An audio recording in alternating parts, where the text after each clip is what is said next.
মাহমুদ জিজ্ঞেস করবে ভাবছিল সে কে। নঈম বলল, আরেকটু বসো, এই এসে পড়বে। আজ বোধ হয় ঘোড়ার গাড়িটা কোথাও আটকে পড়েছে। কে জানে, হয়তো রেলওয়ে ক্রসিংয়ের ওখানে হবে। মাহমুদ এতক্ষণে বুঝল একটি মেয়ের অপেক্ষা করছে রফিক। ঘোড়ার গাড়িতে করে আসবে মেয়েটি। এখান থেকে রফিক দেখবে তাকে, শুধু চোখের দেখা।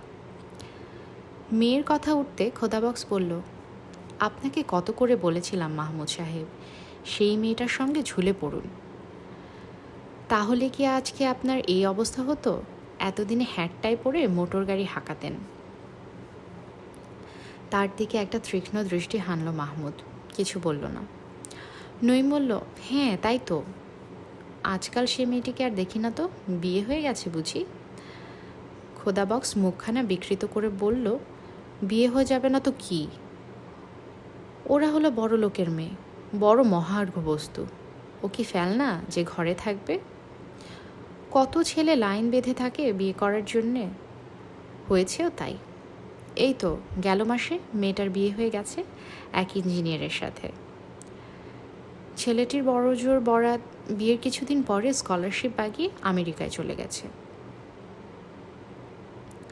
নঈম প্রশ্ন করল, আর সে মেয়েটিকে কি রেখে যাবে নাকি? খোদাবক্স জবাব দিল, সঙ্গে করে নিয়ে গেছে আমেরিকায়। পত্রিকার উপর ঝুঁকে পড়ে মাহমুদ একটা খবর পড়ার মনোযোগী হবার চেষ্টা করল, কিন্তু কিছুতে মন বসাতে পারল না সে। কাগজটা মুড়ে রেখে অনেকটা বিরক্তির সাথে উঠে দাঁড়ালো সে। তারপর আকস্মিকভাবে চলি বলে বিশ্রামাগার থেকে বেরিয়ে এলো মাহমুদ। বেরোবার পথে সে শুনতে পেল নঈম বলছে, আহা, যাবে আর কি, বসো না। ঘোড়ার গাড়িটা আসতে আজ বড় দেরি হচ্ছে, নিশ্চয়ই এসে পড়বে এক্ষুনি। বসো, আরেক কাপ চা খাও। বুঝতে কষ্ট হলো না মাহমুদের রফিককে উদ্দেশ্য করে কথাগুলো বলছে নঈম। বিশ্রামাগার থেকে বেরিয়ে কোথায় যাবে ভাবছিল মাহমুদ। পেছনে কে যেন নাম ধরে ডাকল। ফিরে তাকিয়ে দেখে শাহাদাত দাঁড়িয়ে, পরনে একটা পায়জামা, গায়ে পাঞ্জাবি আর হাতে গুটি কয় বই। কি হে, এখানে কোথায় এসেছিলে?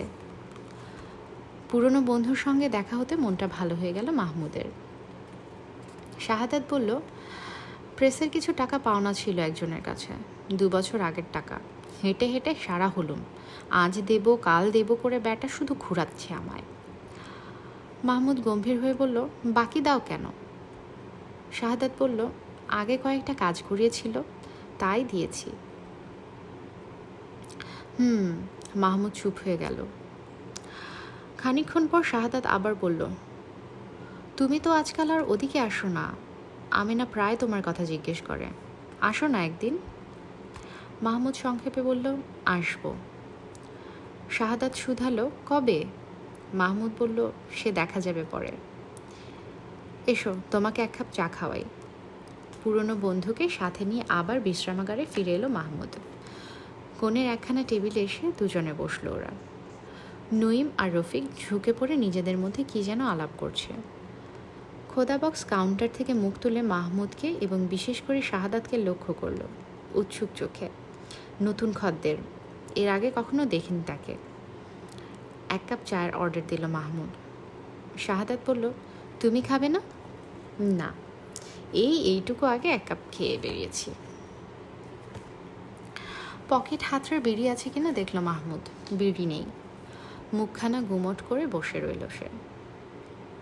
শাহাদাত শুধল, কি হয়েছে? মাহমুদ বলল, না কিছু না। চুপ করে কেন, কথা বলো। ছেলেমেয়েরা সব কেমন আছে? ওদের কথা আর বলো না।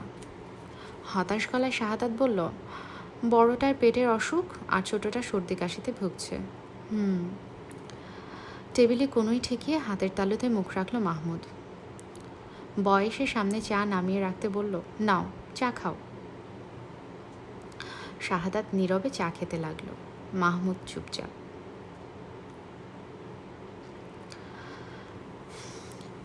পরদিন শঙ্কিত মন নিয়ে ছাত্রীর বাড়িতে এলেও একটা ব্যাপারে মরিয়ম নিশ্চিত হতে পারল না, মনসুরের সঙ্গে অমন দুর্ব্যবহার করা উচিত হয়নি। আজ যদি তার সঙ্গে দেখা হয়, এবং দেখা হবে তা জানতো। তাহলে তার কাছে ক্ষমা চাইবে সে। ক্ষমা যদি নাও চায় তবু ভালোভাবে ভদ্রভাবে কথা বলবে মনসুরের সঙ্গে।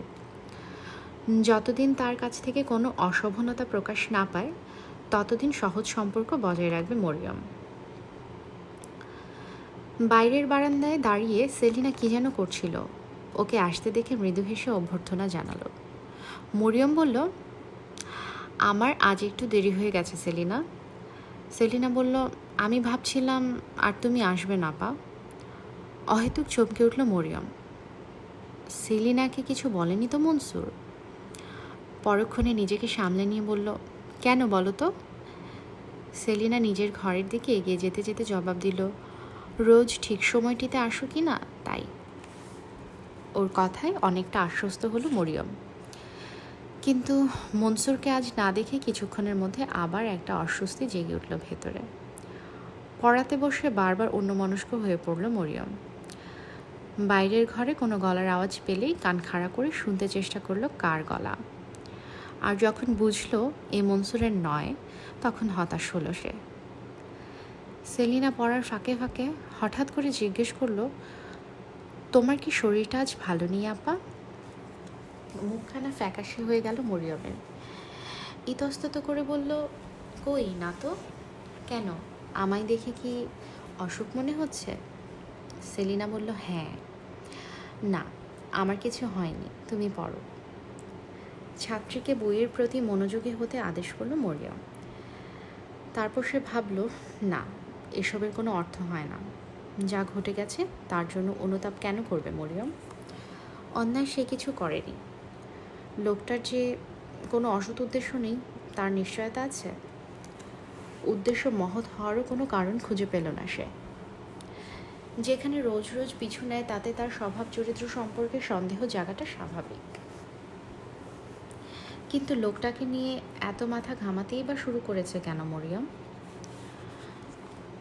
পড়ানো শেষ করে সবে বিদায় নেবে। এমন সময় মনসুরকে হঠাৎ দোরগোড়ায় দেখে প্রথমে অবাক হলো, পর মুহূর্তে ফ্যাকাশে এবং তারপর রক্তাভ হলো মরিয়ম। মনসুর এগিয়ে বলল, কি খবর, কেমন আছেন? ওর গলার স্বরে কোনো জড়তা নেই, গতকালের ঘটনার কোনো রেশ নেই। শুনে ঈষৎ বিস্মিত হলো মরিয়ম। পরক্ষণে সে মৃদু হেসে বলল, ভালো, আপনি কেমন? এতটুকু কথার এত উচ্ছ্বাস প্রকাশ নিজের কাছেই ভালো লাগলো না মরিয়মের। মনসুর একটুকাল সন্ধানী দৃষ্টিতে তাকালো। কণ্ঠস্বরটা ওর কাছেও বড় নতুন ঠেকছে আজ। কয়েকটা নীরব মুহূর্ত। কি যে হলো, বড় ভয় করতে লাগলো মরিয়মের। মুখ তুলে ওর দিকে তাকাতে সাহস হলো না। চলি সেলিনা, এক নিঃশ্বাসে কথাটা বলে দ্রুত রাস্তায় বেরিয়ে এসে যেন হাঁপ ছেড়ে বাঁচল মরিয়ম। কিছু দূর এসে একবার পেছনে ফিরে দেখল সে, না, আজ আসছে না মনসুর। প্রথমে কিছুটা স্বস্তি বোধ করলেও খানিক পরে মরিয়মের মনে হতে লাগলো, বোধহয় লোকটা অসন্তুষ্ট ওর ব্যবহারে, তাই আজ আর এলো না এগিয়ে দিতে। মনটা খারাপ হয়ে গেল মরিয়মের।